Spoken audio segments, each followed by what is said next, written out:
ইসলামী bank news top 10। Sheikh হাসিনার সরকার পতনের 1 মাস পূর্তিতে শহীদ March কর্মসূচি পালন করছে বৈষম্য বিরোধী ছাত্র আন্দোলন। ঢাকা বিশ্ববিদ্যালয়ে ছাত্র জনতার ঢল।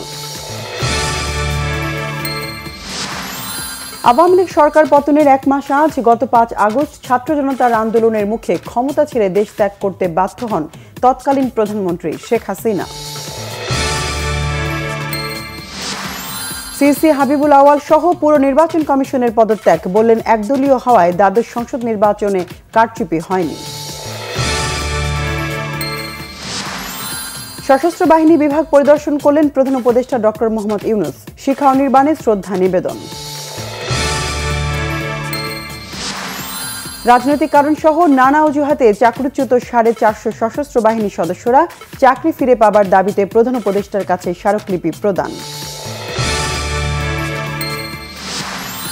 বাংলাদেশকে করদ রাজ্য বানাতে 57 সেনা কর্মকর্তাকে হত্যা, সংবাদ সম্মেলনে অভিযোগ অবসরপ্রাপ্ত মেজর জেনারেল আব্দুল মতিনের।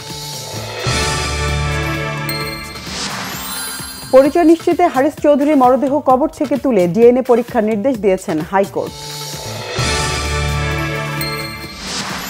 কঠোর নিরাপত্তায় আশুলিয়ায় গার্মেন্টসে কাজ শুরু, কয়েকটি কারখানায় আকস্মিক হামলা ভাঙচুর।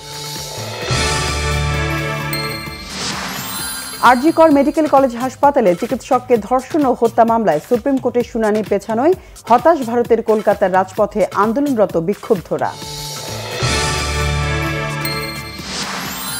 ভুটান সফরে আজ প্রথম প্রীতি ম্যাচ খেলবে বাংলাদেশ ফুটবল দল। প্রতিপক্ষ ভুটান জাতীয় দল।